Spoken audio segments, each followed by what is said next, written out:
You're listening to the Bird Dog Babe podcast with my mom, Courtney Bastion.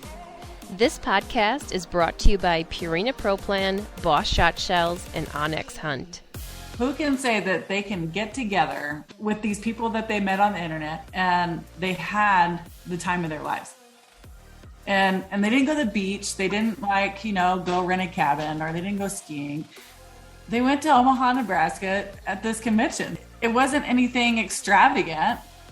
It was this convention where everybody else gets together to talk about and do things that they all have passions about. I can't wait to get back together again. And I can't wait for next year either, for Pheasant Fest 2023. I want to take a bit to talk more about the Patreon platform that goes hand in hand with this podcast. I have considered canceling it several times because honestly, I don't like asking people for things, especially money, and because the admin fees to even have the Patreon page are kind of ridiculous. But I'm loving how the space has grown into such a welcoming and supportive community, and being able to provide a comfortable space for education and learning, and having that ability to give to conservation organizations in the process, I really, really enjoy. We had Fred Boehm of Sage and Breaker on this past Thursday, and he put on a fantastic demonstration on how to clean a semi-auto and break-open shotgun. As with all of the guests providing these educational segments, Fred was given the option to choose an organization for us to donate to for his time. So, with the Patreon funds, we were able to donate $100 to Pheasants Forever. The amount has grown as the number of Patreon members have grown. The next Beyond the Podcast webinar is on Thursday, April 21st, which will be a steadiness demonstration for pointing dogs. In addition to Beyond the Podcast educational webinars, members also get extra discounts, giveaways. They're the first to find out when dog training and hunting camp registration opens, and with some very high demand, we will now be having a once-in-a-month online get-together to share camaraderie, dog training and testing struggles and stories, this season's hunting plans, and really just to connect with others in your area to train and hunt with. Listen to the entire length of today's podcast and you will understand the amazing things that can come from being a part of a supportive and welcoming community. So the Patreon platform, it's $5 a month, which it's honestly less than a Starbucks Venti caramel macchiato, or $54 a year. So there you go. Join us at patreon.com/thebirddogbabe and join us and become part of something bigger. After last week's episode, I had a few people reach out asking more about where I am going for shooting lessons. And those of you that attended the Project Upland shooting camp that I hosted in Minnesota last year can highly vouch for him. His name is Tracy Wright of Dark Horse Shooting in Spokane, Washington. And I am super excited to share that Tracy will be our shooting instructor at Grouse Camp this year. More details on that are coming soon. But you can find him on Facebook at Dark Horse Shooting and on Instagram at dark_horse_shooting_. Talk about a kind, genuine human, and he is one of the top sporting clay shooters in the country.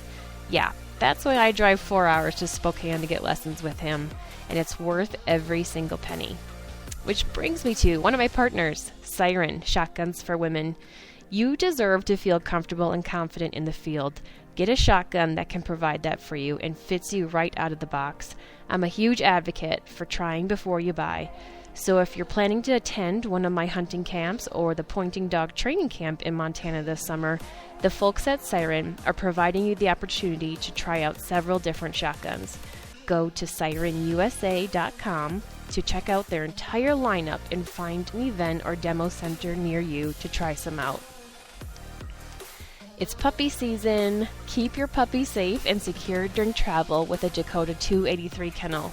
They now offer a forever insert kennel divider for all kennel sizes. This insert is awesome because it allows you to buy only one kennel for the lifetime of your dog. But what happens when a puppy has too much space in a kennel? Yeah, it'll pee, it'll poop all on one side and go sit on the other side of a kennel. Puppies want to be clean. They don't want to mess themselves, and a kennel divider allows you to keep moving it back, providing more space as your puppy grows. Go to Dakota283.com, buy your new puppy, the only kennel it'll ever need, and a forever insert, and use my promo code BirdDogBabe to get 10% off your order. On today's episode, I am joined by 4 awesome ladies throughout the country. For different reasons, each of them traveled to Omaha, Nebraska for the Pheasant Fest Quail Classic March 11th to the 13th, an annual convention that is often described as the Super Bowl of upland hunting. Whether you're a hunter, landowner, bird dog lover, wild game cooking enthusiast, or wildlife habitat conservationist, there is something for everyone at this event. But what isn't advertised for this incredible weekend are the lifelong friendships and connections made when you're surrounded by like-minded people that share your passion. We sit down and talk about all of those things in addition to the people that inspired us throughout the weekend and all those in the Pheasants Forever organization that work so hard to host this incredible event, and all things they're doing for the birds, wildlife, and habitat. All right, let's get after it. Cheers, ladies, to a great weekend that we had and to many more in the future. Yes. Cheers, cheers. Cheers. So let's get this party started. Wanted to do a recap of our awesome weekend at Pheasant Fest Quail Classic that was in Omaha, Nebraska last weekend that y'all attended. We are missing two gals on here, and maybe they'll pop in at some point. But to help listeners, there's 5 of us on here now, so kind of let's go around and introduce yourself, your location. I have a couple things here. You might want to write them down. Everyone's grabbing a pen. Introduce yourself, location, how long you've been hunting, the most common species that you hunt, and your bird dog breeds, and why did you go to Pheasant Fest? So I'll start out. I'm from the Missoula, Montana area. Been hunting for 13 years. My most common species is, let's say, the ruffed grouse. And I have German wirehair pointers, Bracco Italianos, a little field cocker, and I went to Pheasant Fest. I first booked Pheasant Fest just to go hang out, have a good time, learn things, and be with my friends. And then I had the opportunity to put some hours in for Purina Pro Plan at the booth there. So let's see, my top, Katie Willis.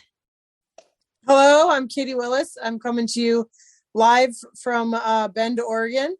My most common species hunted is Electoris chucker, the chucker. I have a trio of German wirehairs who are the best bird dogs that ever bird dogged. And I went to Pheasant Fest because Courtney asked me to. And I don't regret it for a minute at all. And I'll never miss another Pheasant Fest because it was the damn best time I've had in a long, long time. You were the only one that didn't write down these things. And so you missed how long do you hunt? Oh, shit. Have you hunted? Well, my oldest bird dog is 13 years old. But I've hunted my whole life. But as far as bird hunting goes, I could say consistently, I've been a bird hunter for, 13 and a half years. Excellent. Look, I've only got one leg. I can't be asked to write things down. Stephanie, you're up. I'm up. Hi, I'm Stephanie. I'm coming to you from outside of Albuquerque, New Mexico. And let's see how long I've been hunting. I like to say 2018, but after this season and how hard I hunted, I'm like, the past years don't count because I didn't hunt as hard. I have an English setter and I just got an English cocker puppy. And I also, my species that I hunt is mostly scaled quail and Gambel's quail out here in the desert. Awesome. Why'd you go to Pheasant Fest? Oh, why did I go to Pheasant Fest? I didn't write that question down. That's why I didn't Stephanie. answer. I know, I'm a slacker. Dang it. I went to Pheasant Fest. I'm the president of Enchanted Quail Forever out here in New Mexico. And I wanted to get a good representation of what everybody else is doing in their chapters, especially the newer chapters. So that's why I originally went. And boy, did I get something else. I mean, I got what I wanted. Then I got a lot more. Awesome. And I guess for sure we'll be going back for many, many, many years to come.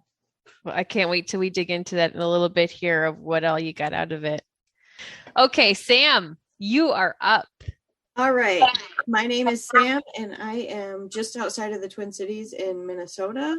I've been carrying a gun hunting for 23 years, but for the majority of my life, I was primarily a whitetail archery hunter. I've made the switch here in the last 6 years to primarily bird hunting, and I have a German short hair, a wire-haired pointing Griffon, and a poodle pointer. And right now, our most common species we hunt is pheasant, followed closely by the ruffed grouse. And I originally came to Pheasant Fest for my work, but it gave me such a great opportunity to meet so many other lovely people in the industry and that are passionate about birds and habitat. And it was a great time. And I will be going back, not working nearly as much next time. You did work too much. Yes. I texted you several times. You need to stop working. Yes, it was tough. They sent a skeleton crew to work the whole show. So with it being here next year, I have plenty of time to be elsewhere. Well, I applaud your efforts and your great workmanship. My name is Amanda. I'm coming to you from northeastern California in Modoc County. I've been hunting for 3 to 4 years. I mainly hunt quail, but I really will chase anything. I have a German short hair pointer and a German wire hair pointer. And I went to Pheasant Fest to hang out with my friend Katie and to hang out with my new friend Courtney and meet some of the internet connections I had made long ago in person and sort of do some networking. So hopefully no more internet problems tonight. Awesome. Have you been to a Pheasant Fest before? No.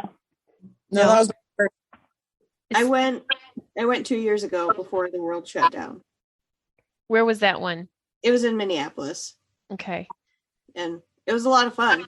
I only went for like a couple hours Saturday afternoon, though. I didn't go for the whole day and then the banquet. So I recommend spending a full day there and then the banquet.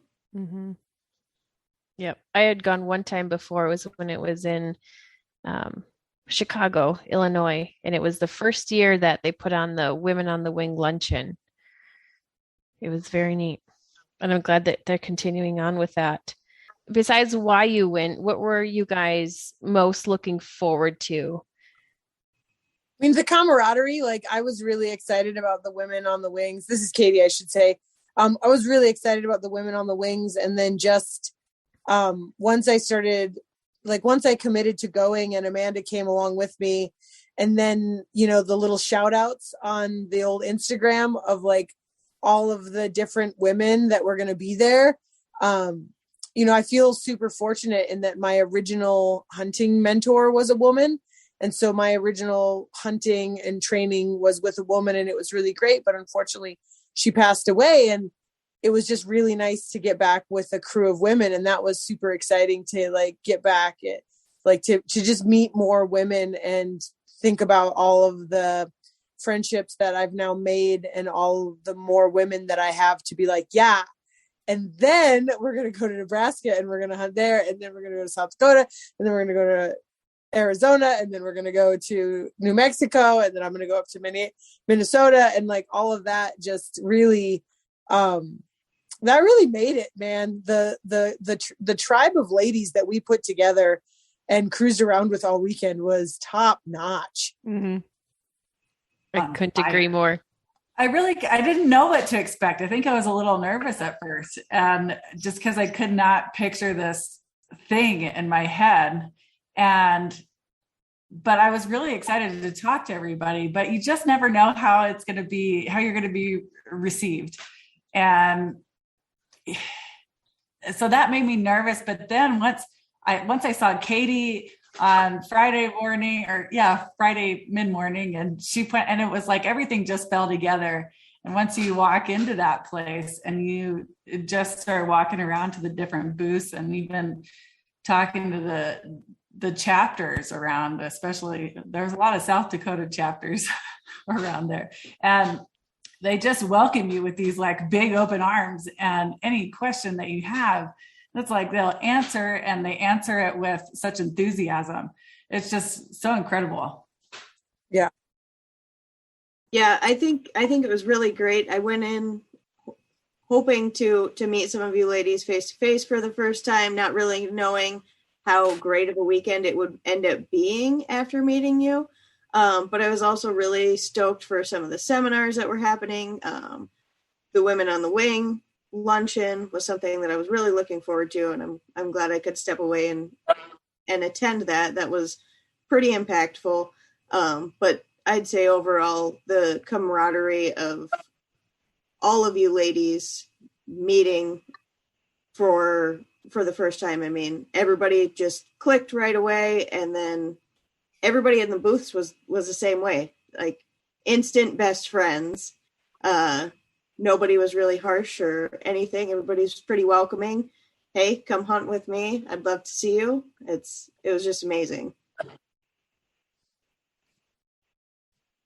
Yeah, I mean, I'll echo what Stephanie said, and just really not knowing what to expect when I booked my tickets and flight out to Nebraska. But I definitely had planned to attend more of the sort of learning chats, and then just really got caught up in the like relationship and meeting people aspect. And I think anytime you follow Katie and Courtney around any event, you're going to meet a lot of people and stay for very meaningful conversations. And so it was really enjoyable, even though we didn't get to every booth or make it to every talk that I had anticipated. I think the relationships and people that I got to interact with were well worth missing those things. And we'll definitely go with a little bit more of like some cutout time to attend those next year. But I wouldn't trade the time there for the world. It was perfect. And I mean, when I signed up for this, I was like, I'm going to Nebraska to win a gun. So that was my intent. and that was a week after you just won 2 guns at a DU banquet. Yeah, like I don't leave my house unless I'm gonna win a gun. So kidding. Totally kidding.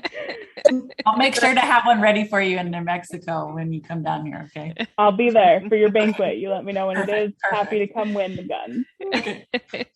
Well, I had wanted to go to more of the topics and seminars, but for those listeners out there, I was on crutches the whole time.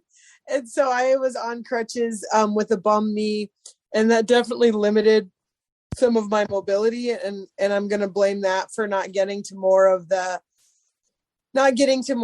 talks. But I will say the people that like the couple of conversations that I had with biologists and outreach coordinators, the actual staff, what an amazing group of people, like just a really passionate group of conservationists where it's like, yeah, this is their job, but it's also their life. Like every person, Marissa, who put on the Pheasants Forever, the Women on the Wing luncheon, our friend Hannah that we made and brought along with us from the North Dakota chapter, the guy Josh that Amanda and I talked to at length when we signed up to become lifetime members of Pheasants Forever, just like such an engaged and informed and passionate group of people who really like Pheasants Forever, it doesn't feel like a job to them. It feels like this life and this passion, and realize how much conservation was really the core of Pheasants Forever, right? Like I'd had a little bit of interaction with it when I was hunting in North Dakota because I met a Pheasants Forever person, but we don't have Pheasants Forever, and we don't even have a Quail Forever in Oregon. Like my closest Banquet is Washington to go to, and so I didn't have really any interest, any insight into those organizations. And I was so impressed with how much like 93 cents to the dollar that you donate to those two organizations goes to conservation and education, which is unreal. And then that they have such a really dynamic, intelligent, driven staff. I found, like, I was so impressed with that. I loved that. Katie, I gotta say, number one, those people are just genuine, right? Like you talk to them and they're just so genuine. It's incredible. And then second, hey, you should start a chapter there in Oregon. Don't think I haven't thought about it. Which is crazy. Did you know that the first place that pheasants were introduced was the Willamette Valley in Oregon? And then because of the very, very poor agricultural practices in the Willamette Valley for game, right? Like they don't leave shelter belts. There's no, habitat. They plow, and they plant field to field. We don't really have any pheasants over there. The only place you can there's some wild pheasants on kind of the northeast corner up by Pendleton. And then the rest of the pheasants in Oregon are really all pen raised pheasants, which I find heartbreaking because like when I went to North Dakota to go hunting, like it doesn't take a lot to leave habitat for pheasants. And then it's not just the pheasants, like the sheer abundance of the creatures and the plants that you get in those spaces where you leave stuff open for pheasants is really remarkable. And it's sad that we don't have it here, but we do have a pretty bang up quail population here. And I do feel like I did come home and I actually looked for a local chapter. I was like, okay, there's not going to be a Pheasants Forever here. There's got to be a Quail Forever. And there's not. And I'm like, well, that's it. Like I've shot a lot of quail. I need to start a Quail Forever chapter here in Oregon for certain. That's awesome. You have quail walking around your backyard. Oh yeah. All the time. All the time. Did anybody get a chance to go to any of the seminars? I did one, and that was before I met up with you guys. Then it all went downhill. And that was with what's his name from Meat Eater, with the stash. Ryan Callahan. Thank you. Yeah, him. That was nice. It was a nice talk, and I wanted to ask him if he had any advice, like for us, new chapters, like competing with like the sexy animals to hunt, right? Like the elk and the deer, and how do we get more people involved with, quail hunting down here in New Mexico? Because it seems like we may not have a whole lot of new interest, let's say. And he had some interesting things to say, basically like, well, probably meet up with your RMEF or your Mule Deer Foundation and see what they have to say. And so that's my next goal, is to reach out to those guys. No, you just take bird dog puppies to like the middle school and then tell them if they want a puppy, they have to hunt. And that's how you get kids to fall in love with puppies. Exactly. So those booths, they really were on to something, right? Like having all the puppies around. It's like, come to me. And that's what I need to do. I need to find a bunch of puppies just to stack up at events so people will come. Yeah. Puppies in a wagon. That's what it was. Puppies in a wagon. Oh God, that wagon full of Labrador puppies, I think they saved my life on Sunday. Like we had a really good weekend by that point in time. And when they rolled past me with a wagon full of yellow Labrador puppies, it was the shot in the arm that I needed to get rolling again. You cannot go wrong with a wagon full of puppies. Jesus. Anybody else? You guys go to any other seminars? So Katie and I attended a puppy training seminar with a panel of 6 by think 5 or 6 pro trainers. Just they did a talk first, and then we're answering audience questions, which was really nice, because I think like what I struggle with the most is being able to formulate like what problem I'm having and putting it into words, so that it's like comprehensible to get some sort of feedback or just like something to try. And so it was really nice to hear where like areas that other people struggle, and what the pros had to say about how they would go about approaching that. And each one of them had a different approach, which was really insightful to a lot of like the common just sort of like pain points of puppy training. And it was nice to hear just, there's no one right way to train a puppy, and they all gave great feedback and all things that I would consider trying in those situations. So it was really helpful. Yeah, that was an amazing opportunity. I mean, where else can you have Tom Dawkin, Ronnie Smith, Susanna Love, I mean, all the professionals in one area at the same time, just to say, hey, who has questions? And then they all give you your input on it. It was a great opportunity. So thank you, Purina, for providing the bird dog stage for us. So I was working there at the Purina booth, and I got to listen to all of them throughout the weekend, and it was fantastic, incredible knowledge. And Dr. Seth Bynum was there providing advice on different ways to excel your breeding program and conditioning, nutrition, all the good things. So there was a lot. Before you bring your new bird dog puppy home this spring, be sure to pick up a bag of the new ProPlan Sport Development 30/20 puppy formula. Nourish your puppy's full athletic potential with fine-tuned nutrition for a healthy growth rate and age-appropriate strength and endurance. This unique formula gives your puppy exceptional daily nutrition plus a brain-supporting nutrient blend that promotes concentration, problem-solving, and trainability. If you're looking for nutrition to help your puppy excel, ProPlan Sport Development 30/20 is an excellent choice to help fuel excellence in the show ring, in the field, and during exercise and energetic play. How about Hank Shaw at the banquet? His talk. His talk was awesome at the banquet. Wasn't that amazing? What were some of your biggest takeaways from that?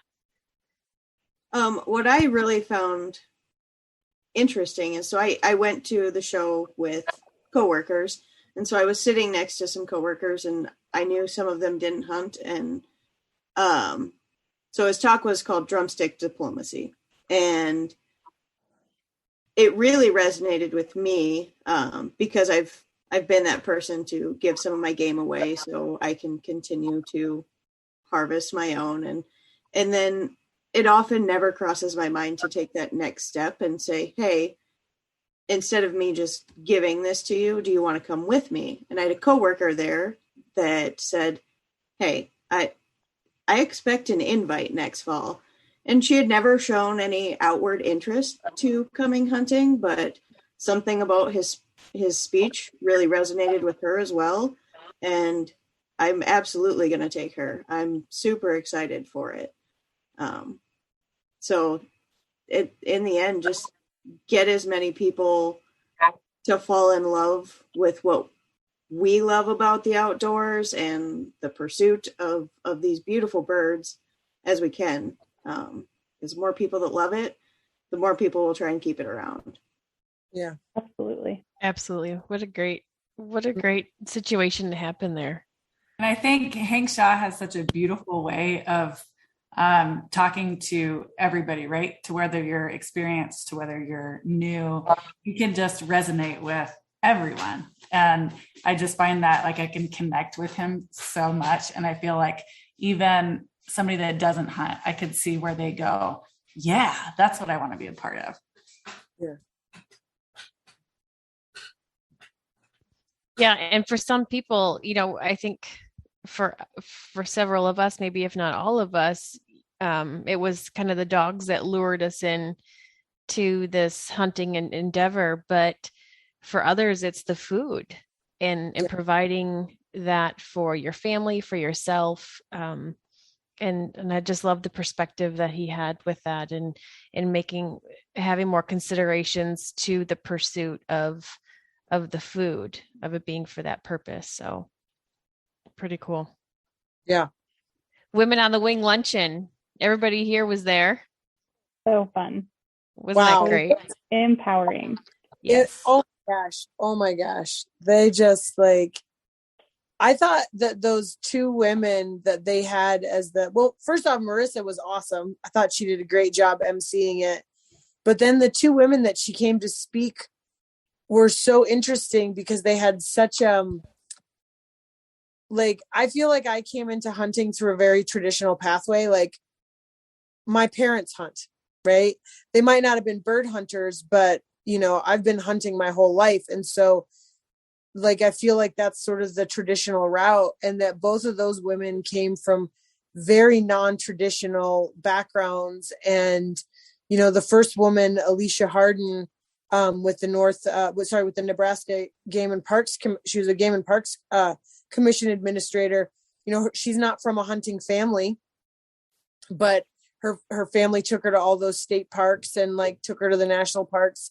And she just kind of fell in love with being the outdoors. And I loved that her dad, like, that she was like, when she was telling that story about how she'd gone to some park and went on this hike and was like 10 years old and stood at the top of this hike and was like, I don't know what job you have that gets you to be out here, but this is the job that I want.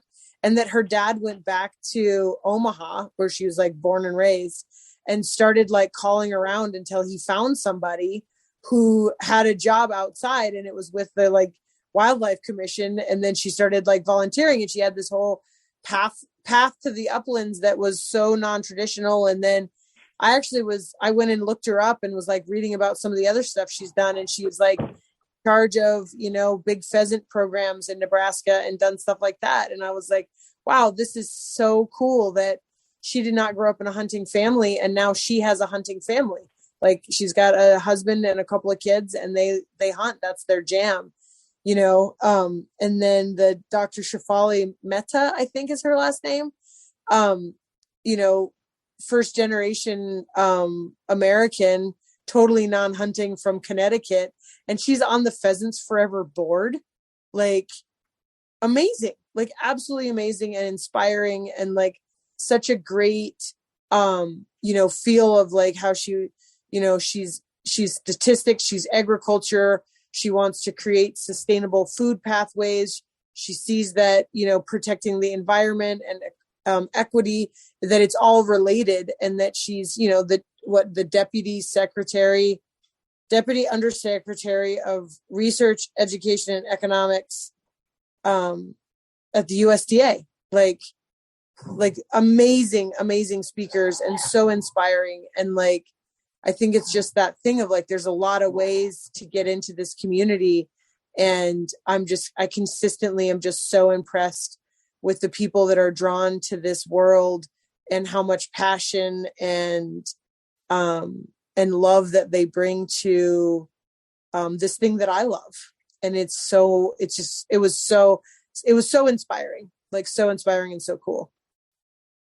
Yeah, I think the thing that like really resonated most or inspired me the most was that she spoke to like leading at any level, and not because you're in a leadership position.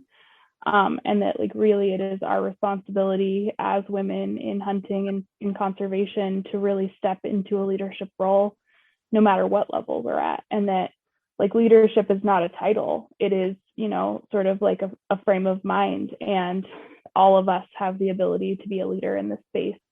And really that's how we move forward with conservation efforts. So I really liked that sentiment in her speech, and that I think was like the biggest takeaway for me, was just really trying to figure out which areas I can help lead forward in. So, and let's not forget to talk about the amazing lunch.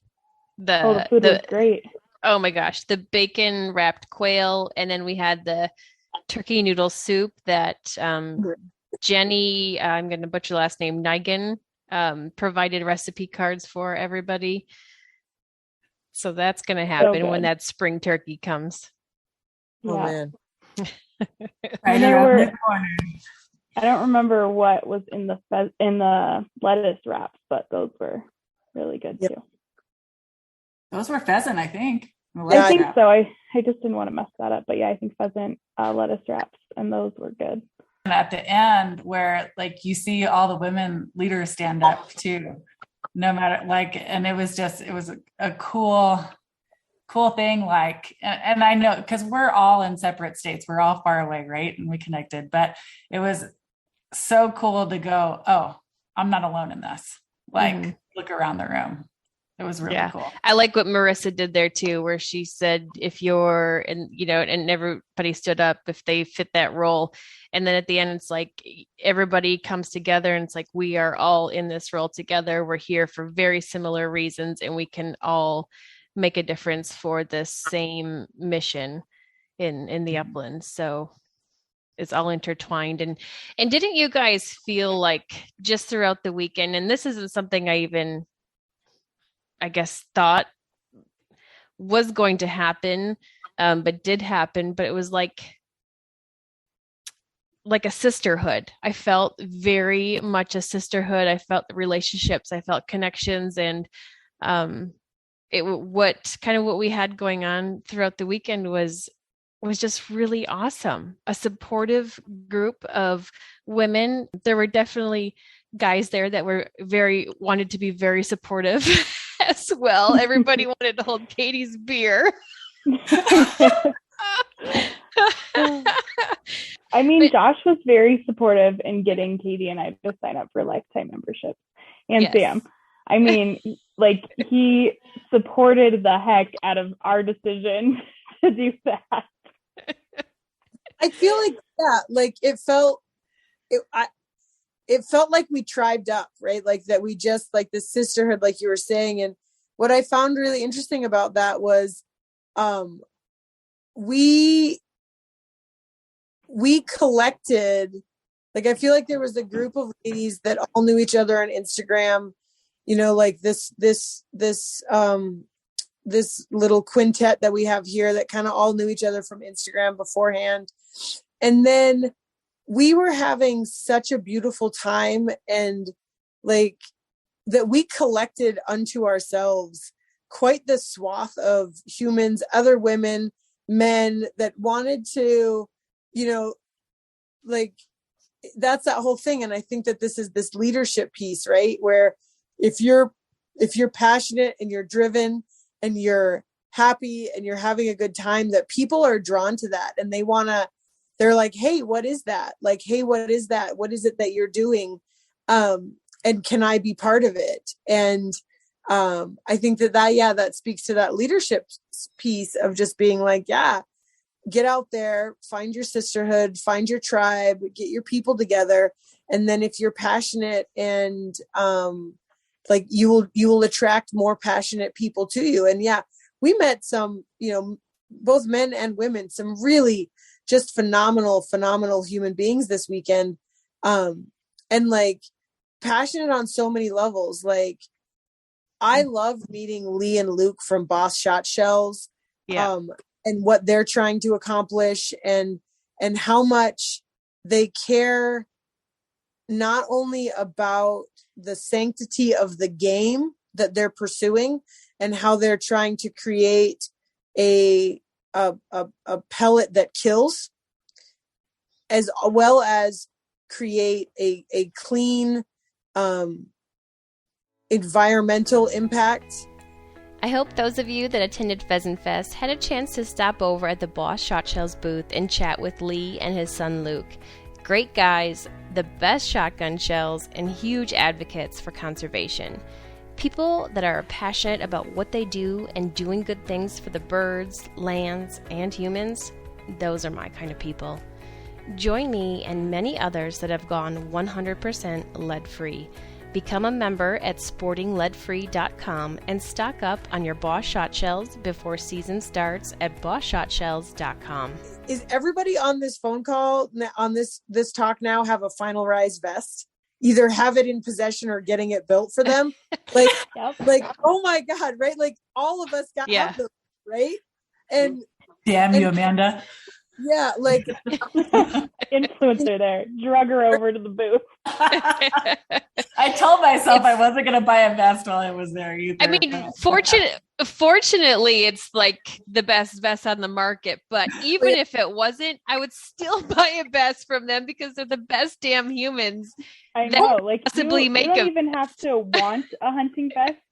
You talk to Matt or Darby and you're going home with a vest. Like they are just such good humans that you want to support them in what they do. Like I mean, had they been selling like $300 suckers, I probably would have bought one from them just because they are such genuinely nice, wholesome individuals who like interact with you in such a positive light and really care about what your like attachment to the hunting world is and want to know about it. And like those two, Absolutely. Man, I would support them in whatever endeavor they are in, but it does make it nice that it is a product that I need and that everyone who has speaks so highly of.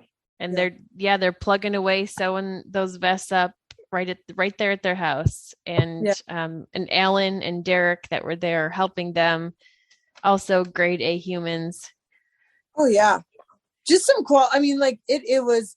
I read somewhere that the attendance was about 22,000, which apparently is down from the normal like pre-COVID.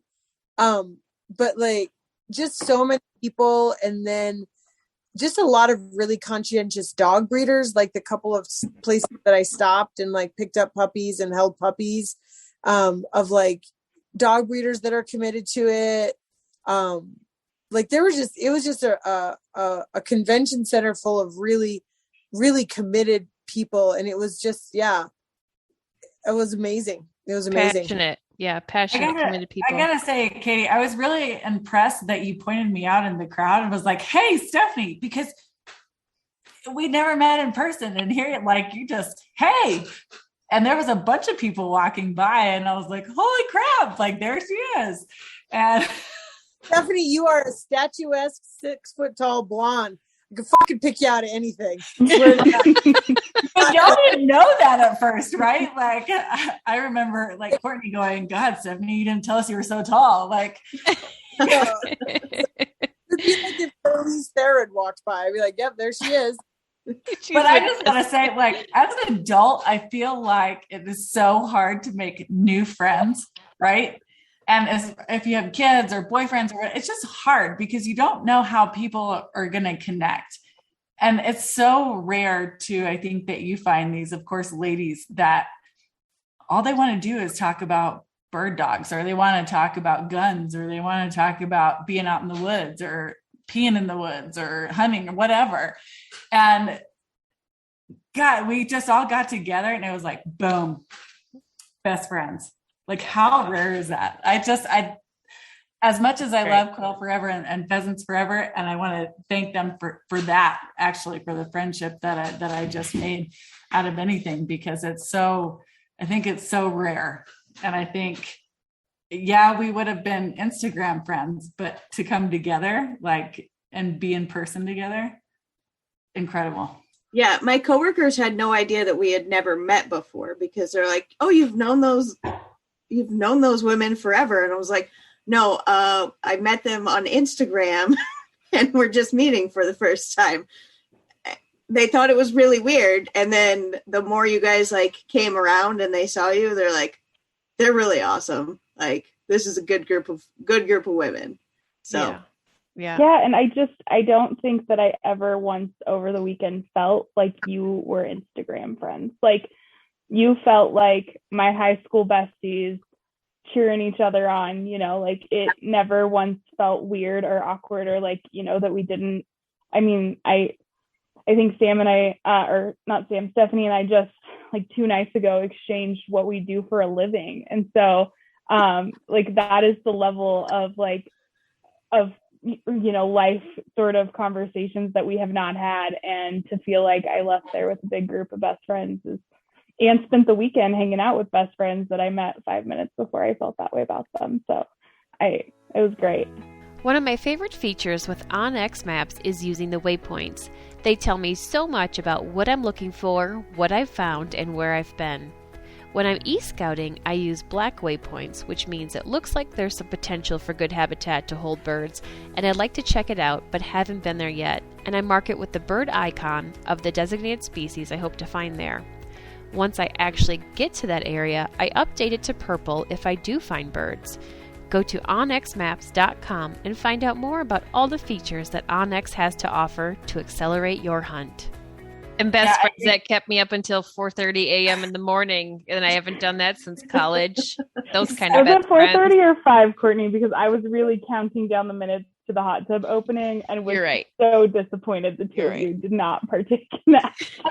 Not just one night either. Like, we were up until 4 o'clock in the morning, 3 or 4 o'clock in the morning on between Friday and Saturday, as well as being up till 5 on Sunday, Sunday. Like, it was a good, Amanda, I just want to say that, I think we talked about pooping first before we even discussed what we did for a living. What do I do for a living? Completely unimportant. Tell me about how you poop in the woods.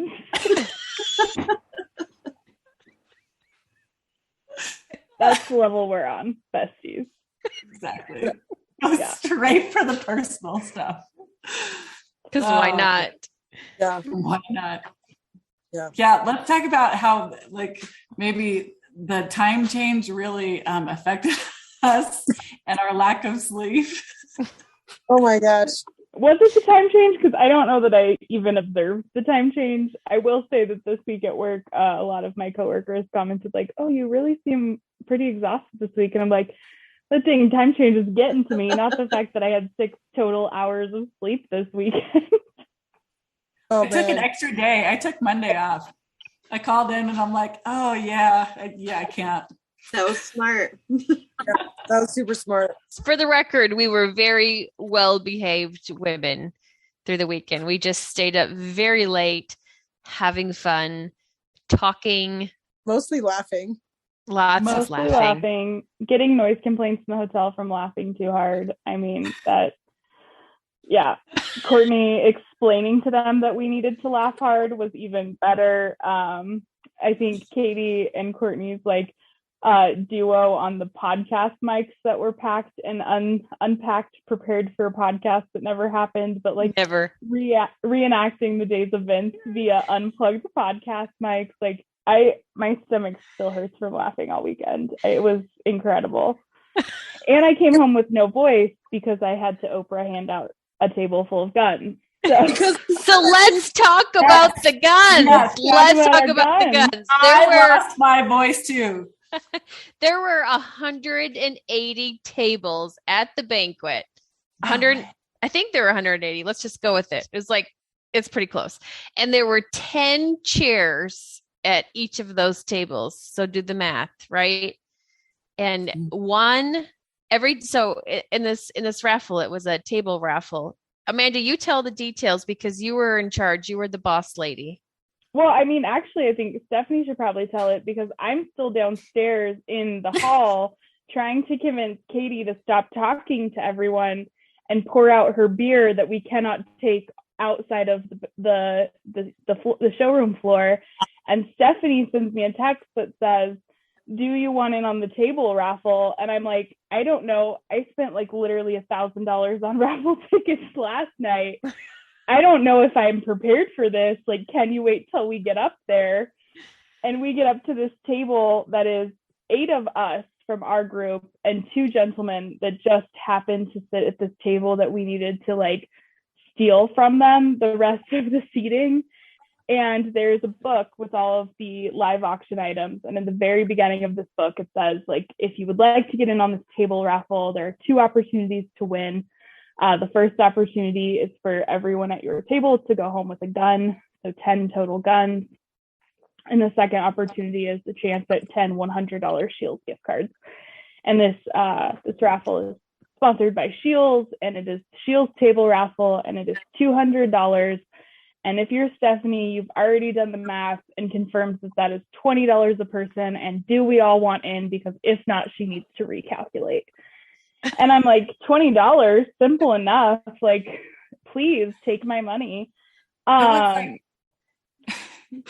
was great. It was so great. And so we get there and we collect everyone's money, and we have one extra seat left because Sam is sitting with her group of people at a different table, and we steal Sam's $20 and enter her in our table's raffle. And she was so great about it, though. She was like, I can't sit with you guys, but I'm in. I want in on this raffle with this table. She was incredible about it. I was so happy I walked by and you were like, hey, we're doing this thing, $20. Well, because I had saved you a seat, and I didn't realize that you'd be sitting with your people, your work people.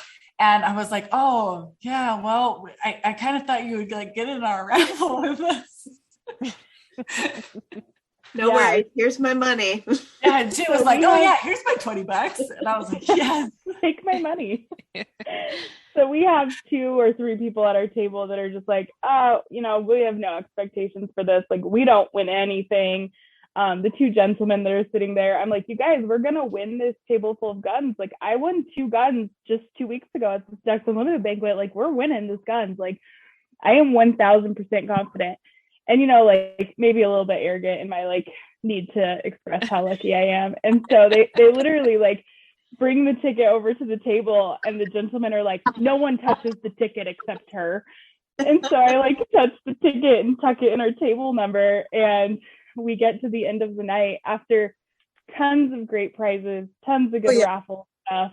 I mean, there were probably like 50 guns given out that night before that.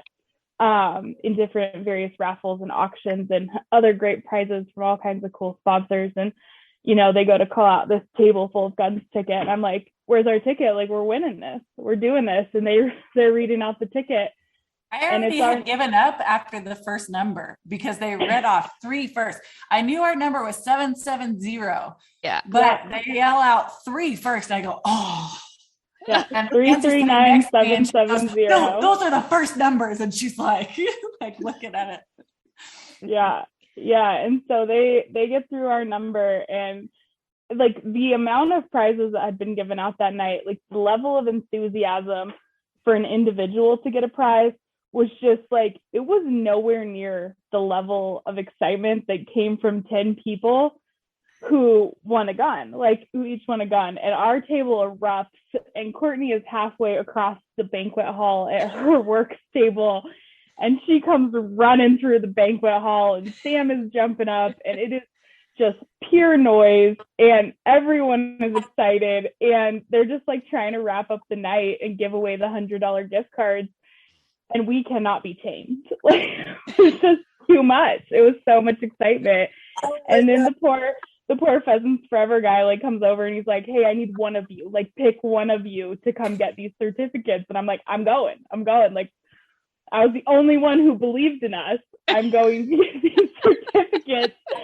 And I go get them and proceed to like scream at the top of my lungs in this banquet hall, like, you get a free gun.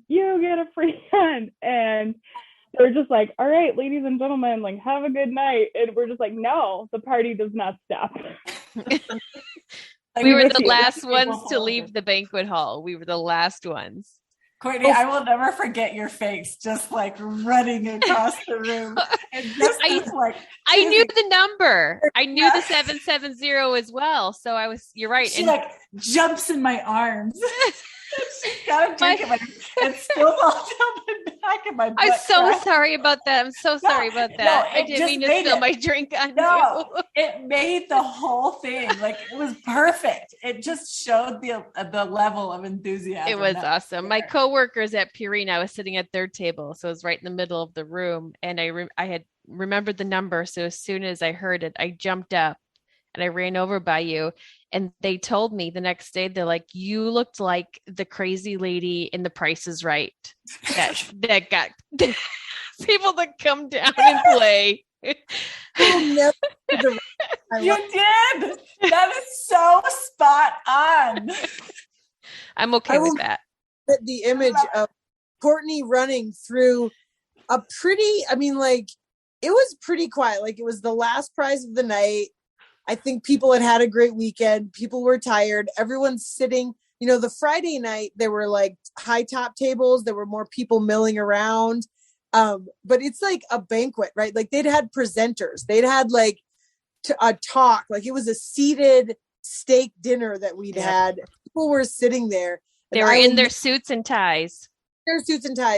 And watching Courtney run across a banquet hall with her hands above her head, screaming towards a table of more screaming people, and the vodka cranberry splashing like a rainbow over her head, just splashing the love on all of these people who are sitting at their table. And it was like, they were definitely like, and that wraps up like trying to like wrap up the night of like, thank you very much, we've had a very good Pheasants Forever annual people full of guns. And then we went to the bar in the hotel, all carrying our guns, and people were like, it was like everybody were ready to. It was the first thing out of our mouths. We want a table full of guns. Oh, how was it? Want a table full of guns? Yeah, the security guard like at the hotel guarding the elevators to ensure that everyone is safe. And we're like, we won 10 guns tonight, and we're carrying them to our hotel room. Like, we won 10 guns, and his eyes are like this big, and he's like, I don't even know what to do about this.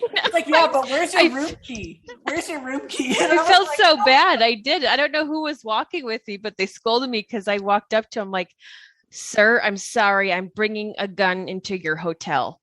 And he's like, okay, no big deal. Go ahead.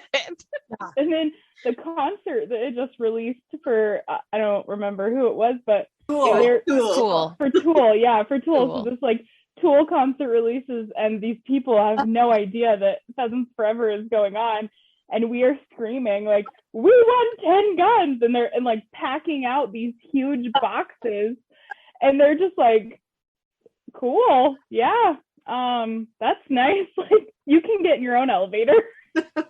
So I have to say, so the picture where we are celebrating, right, downstairs in the hotel, right, we have our champagne, we're celebrating, and the bartender, did you see him like in the background? He's like totally cheesing in the back. So he was all upset because apparently he went in on the raffle too, and he didn't win the table full of guns. And he's like, you know what, I'm going to get back at you ladies, and I'm going to totally cheese in your picture. I think I introduced myself to several people that night as we won a table full of guns. They were like, hi, what's your name? And I was like, we won a table full of guns. Like, oh, is that what you want us to call you from here on out? I was like, oh no, you can call me Katie, but like the most important thing you need to know right now is that a group of women won a table full of guns. We had a cloud over us, or a rainbow maybe over the whole weekend, didn't we? And like, don't you feel like just that drew all the good energy right over our table, and that's why we won. Oh, it was beautiful. Yeah, it was a beautiful thing. It couldn't have gone to a better table, if I did say so myself. I think I even heard one of the like Pheasant Forever people was like, that was just like incredible, like to see you guys, and your reaction was incredible. It was amazing. Yeah. I think they were happy to see our enthusiasm, especially after Amanda said that people were winning stuff all night, and everybody had just kind of put their hat in the air and be like, oh, that's me, not us. And like Sunday, that's all people said to me when I saw them. They're like, oh, you were the gun table last night. Yep. Yeah. Yes. Yes. Everybody's all quiet when they win, and they're like, hey, we're in your face. Like, we're going to let you know that we're here. Well, and I think we got more free drinks Saturday night after winning the guns than we did Friday night. So, like, oh, you were the table that won the guns. What are you drinking? Yeah. Yes, that's me. Round the whole weekend. I think, I think I bought one round as well. I bought a couple. I bought a few beers in the convention center, Line and Kugel Summer Shandies. I bought those. But when we were both Friday and Saturday night, when we were at the bar, I bought one round, and I bought that first round after we won the table full of guns, while Courtney was simultaneously buying us a round of champagne. So everybody was double fisting champagne and some cocktail of their choice. And that was champagne from the tap, by the way. Yeah. Champagne from the tap. But yeah, people were definitely very happy about the table full of guns. We did very well. It was the only table of pretty much all women. Yeah. It was very cool. Those guys that and actually they had claimed that table before we had sat down to like reserve the rest of the seats, and they weren't there, right? Like, and so when they sat down, I'm like, look, guy, here's the deal. Like, it's gonna get loud and things may get crazy, so just be prepared. And so they were like totally cool with it. They were like, yes, we got this, we could handle it. So kudos to those guys, because yes. When I sat down, I said, this is going to be the best table of the night. I guarantee it. And then I did remind them that after the night was over. Yeah, they were very quiet and sort of reserved and not too interactive in all of our banquet shenanigans through the night. I mean, Stephanie and I were having a great time. So they were just, over there watching sort of the fun unfold, and they did not hesitate to stand up and scream with us. So it was awesome. It's good. It was like we won the Olympics. We should have got their information so they can come hunting with us. Yeah. I know. Right? Yeah, that'd be good. There was like a lot of chaos after that because we were just so hyped up. There was a ton of chaos, but I think like everybody else has said, like the energy from the weekend just was contagious, and they caught it too. So they wanted to stand up and scream too. We all need to go on a 12 gauge hunt together. Yeah, for certain. That'd be fun. As tired as I was getting back from that trip, like I rode the high of like it's just for you guys know this, but for the listeners on the podcast, like I've had a rough like past like month or so. I blew up my knee playing hockey, and I've been on crutches for a month. I was planning a really big special trip with my mom for to go to Europe, a trip that we've been talking about for a really long time. And I have felt pretty low. Like it's just been kind of a low, like it's just been hard. Like the last month has been hard with just like those things and the injury. And I had surgery yesterday and it went really well, and I'm on the road to recovery. But I hope you guys know how much I needed that weekend. Like I needed not even just the winning of the guns, but just the winning of the weekend, and to get my spark relit. Like I felt like my little flame was dampened down. Like I just was, it's just hard. It's been a hard couple of months. February and the beginning of March was the real ass kicker for me. And I needed that weekend. I needed the women. I needed, all of the contacts we made. I needed the conversations. I needed all those puppies, just to relight me up. And it was just so special and so sacred to get to share that with you. And I do feel like, yeah, I felt like I went on vacation with my best friends with cause there's the five of us on, there were several other women. There was like a group of kind of 10 women that were really together for the weekend. And it just, I needed that. I needed that so much just to have that connection. And so thank you so much. Oh, yeah. I was just about to say that. I was just about to talk about how I came home on like this cloud nine that I made these connections that I hadn't made yet. And I went to work on Tuesday because I had to take Monday off just to get some rest. But I went back to work on Tuesday and I was like, damn it, why did I come back? Like, crap, can we just go back there and have that fun again? Because I tell you what, I really can't tell you the last time I had that much fun. And I'm 35. Like, who can say that? Who can say that they can get together with a group of ladies or even dudes, but, and with these people that they met on the internet, and they had the time of their lives. And they didn't go to the beach. They didn't go rent a cabin, or they didn't go skiing. they went to Omaha, Nebraska to like at this convention. Like it wasn't anything extravagant. It was this convention where everybody else gets together to talk about and do things that they all have passions about. Man, I'm just, yeah. Katie, I'm with you. Like I needed it. It was, I can't wait to get back together again. And I can't wait for next year either, for Pheasant Fest 2023. 22,000 people, and not only just people, Upland enthusiasts, hunters, conservationists, all the things, like people just sharing those similar interests and super passionate about the industry all in one place at one time. It was phenomenal. It blew my mind. Yeah. Yeah. And I think like what is most exciting to me is that I know that's not where it ends. Like I expected to go to this, weekend away in Nebraska, interact with a whole bunch of new people, and then get back to my normal day-to-day life and sort of just keep on living in my very small silo. And there is zero doubt in my mind that I will connect with, there will be other opportunities to connect with these individuals. The plans that have already been made and talked about, and like the fun that we'll continue to have because of these relationships is more than I ever anticipated getting. And so I think like really coming home with just knowing like it wasn't just a weekend, it's forever. Mm-hmm. Like these are people that will carry on in my life for a long time.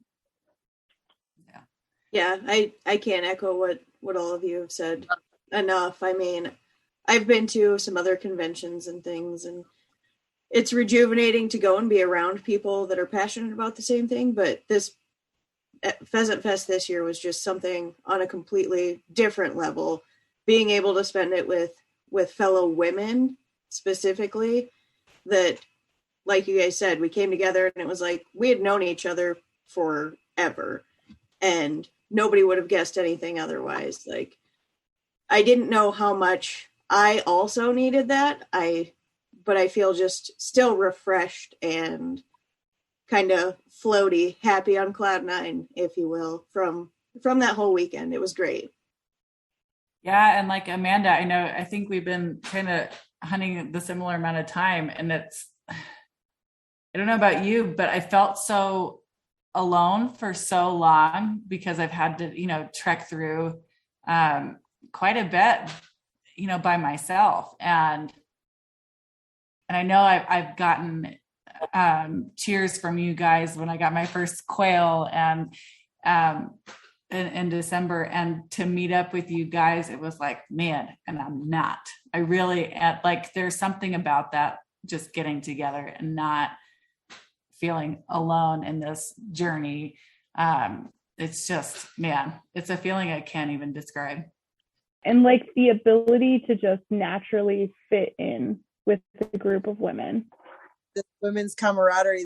A great moment where we should give a shout out to Suzanne. Did you guys hear Suzanne? Yeah. Yes. 202 prize one. First time handler, first time gun dog.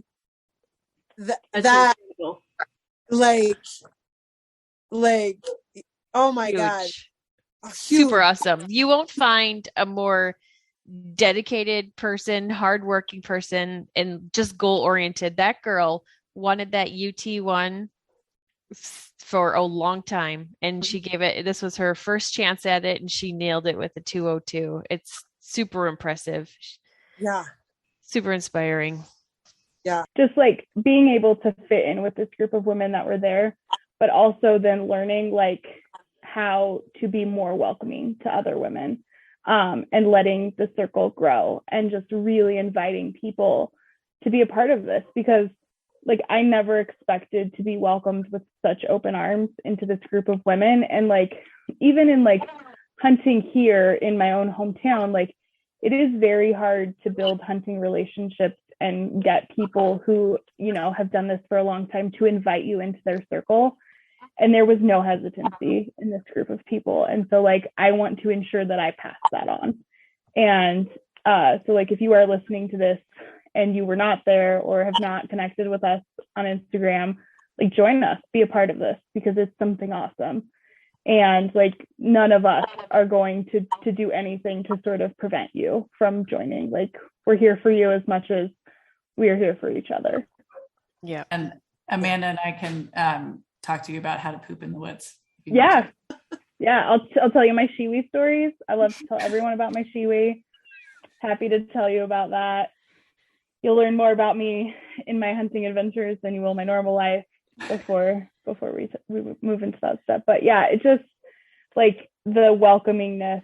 I want to make sure that I do some effort to pass that on. So, and if anything else, I think this group and kind of what we just discussed here encompasses a lot of the reasons why there are organizations like Pheasants Forever that have initiatives specific for women. And I know that there's slack about it.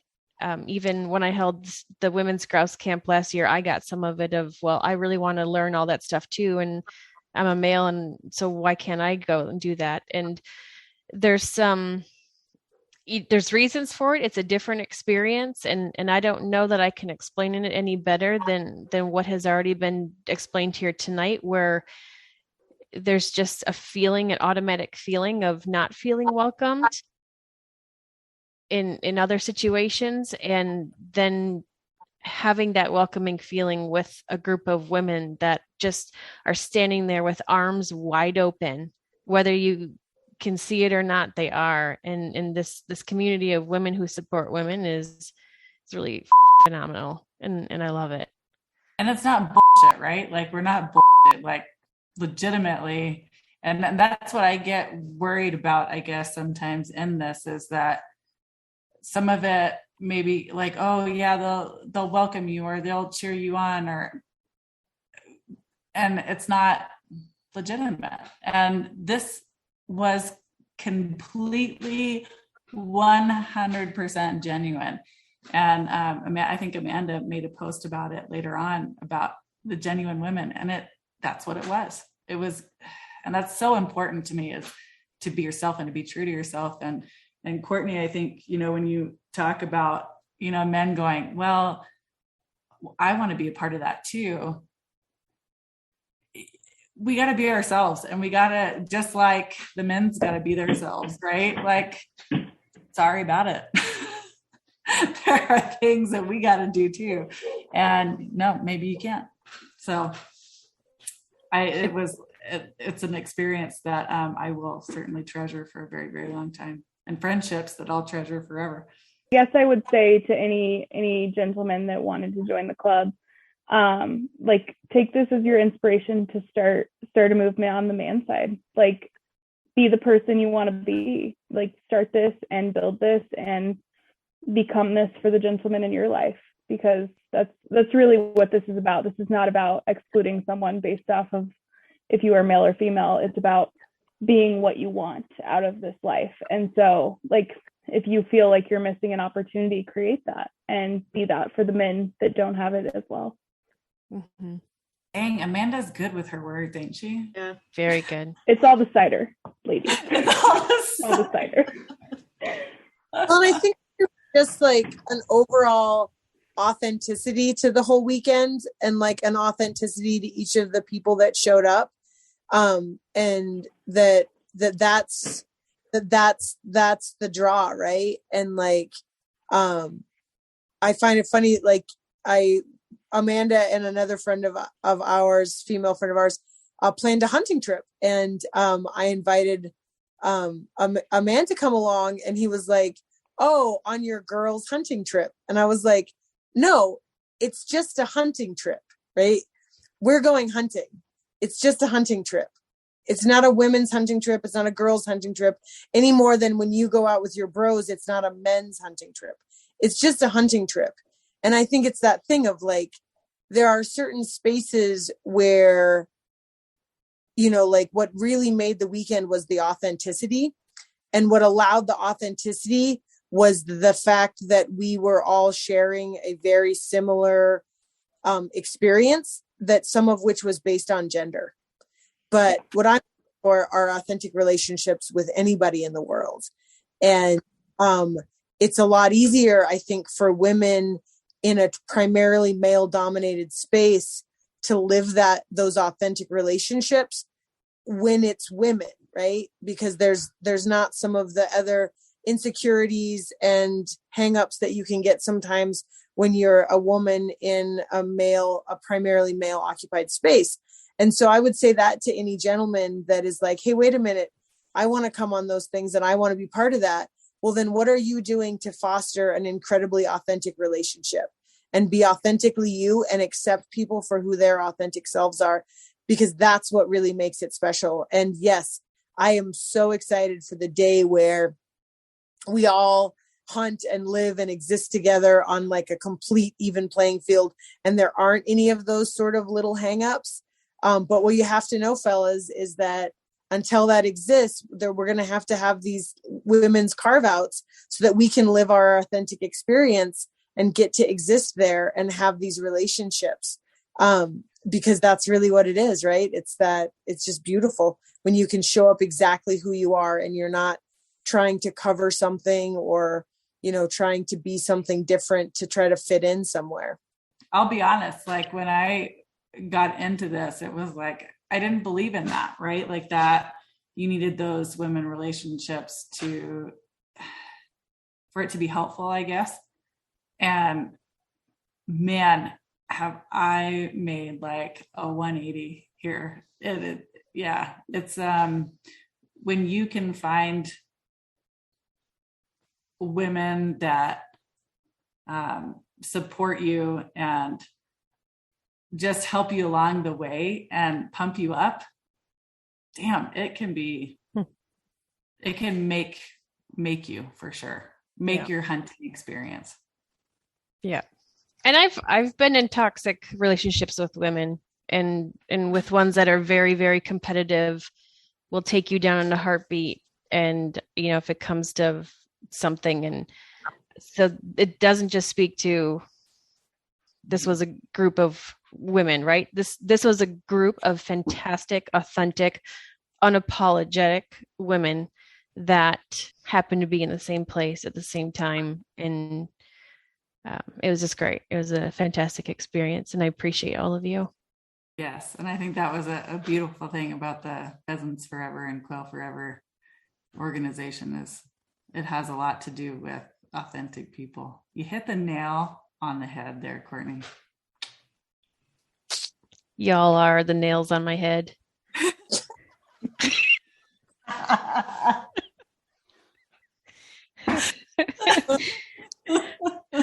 Cheers, ladies.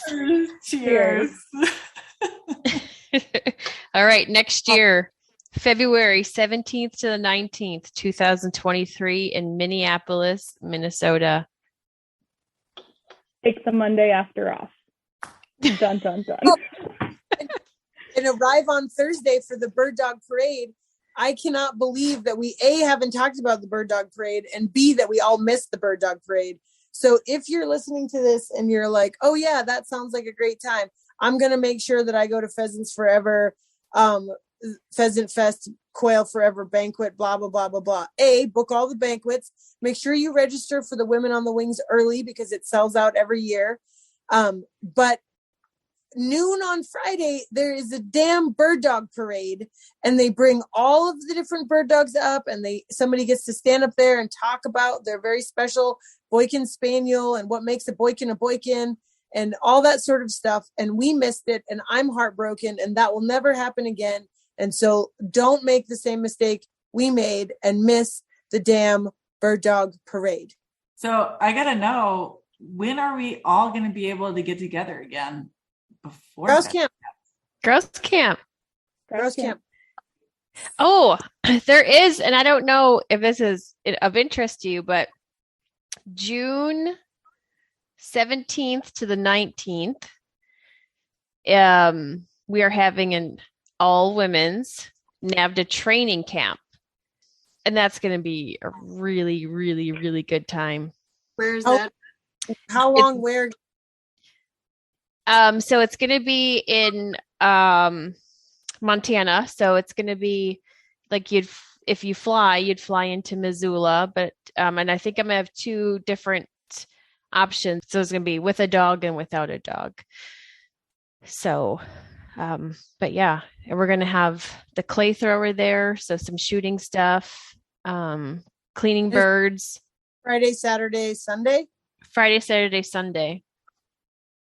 Yeah. And you're speaking to my heart because my birthday's the 16th. So Ooh. it's like, it could be a lot of fun. That would be double the fun. Come early and we can have a birthday party. Yeah. And you could fly instead of drive because you could take the non-dog option. Yeah, because or bring your cocker on the plane. Load up the sitter and the cocker. Cockers can't run in NAVDA. They could be there for emotional support, Courtney. There's like a huge debate in my house right now who that cocker belongs to. Stephanie, I'll lend you a Muppet. Okay, I'll do it. Courtney, do we need to join your NAVDA chapter as a member to be a part of that, or is it open? No, I think like my chapter members would get like a discount. But also I'd be asking them to help put it on. So, okay. Yeah. Exciting. Yeah. Well, thanks, ladies. Is there anything else you wanted to add about the weekend? Man, join us next year for sure. Yeah. And definitely join I know you say it every time, Courtney, whenever you do anything. But join a conservation organization. Like maybe it's not Pheasants Forever, maybe it's Quail Forever, maybe it's Ducks Unlimited. Maybe it's like I've been looking into like there's not really like I'm a chucker hunter and there's not a chucker forever, right? There's like a Utah, there's a Nevada sort of groups of people, but like the Foundation for Wild Sheep or something like that is like they do a lot, but like there's really a lot to be said for. I really loved that message that we got throughout the weekend of hunting is conservation. And hunting conservation that's aimed at pheasants or quail benefits everybody, right? Like those parcels that I hunted in North Dakota were thick with beautiful vegetation and grasses and trees and shrubs and songbirds and deer and just, all sorts of creatures. And so, we are very fortunate to be able to walk across spaces, both public and private, in pursuit of our passion, and put your money where your feet hit, right? Like put your money where your feet hit and make sure that you're contributing to these organizations that work for habitat, Ruffed Grouse Society, those types of things, because it's clean water, it's clean air, it's healthy habitats, it's conservation, and it's so important. It's so important. And it may take you may try out like different ones to like fit you and what you are cool with, right? I've done that. Like there were several of them, and I mean, just Quail Forever just fits me just right. Yeah, and I mean, you're spending money on hunting gear. Invest in the land you're hunting on. Like that will be my financial contribution piece. But if that is not an option for you, if you're not in a financial position, like you have time. Because you make time to hunt all winter. So make time to protect the areas in which you hunt. Yeah. It's just as important. Yeah. Yeah. And I think too, on a good closing note, if there are any ladies out there, and let's see, we have California, Minnesota, Montana, Oregon, New Mexico. Reach out to us, because we're out here. We're everywhere. Yeah. Show up for the things that matter to you, so they can continue to show up for you. Thanks for listening to another episode of the Bird Dog Babe podcast. If you're a Patreon member, you have access to the full-length, unedited, ad-free live video recording of this episode at patreon.com/thebirddogbabe. Be sure to check out the sponsors of this podcast, Purina Pro Plan, Boss Shot Shells, Onyx Hunt, and our partners Siren Shotguns and Dakota 283. And don't forget to support the conservation organizations of the birds that you chase after and the public lands in which you hunt.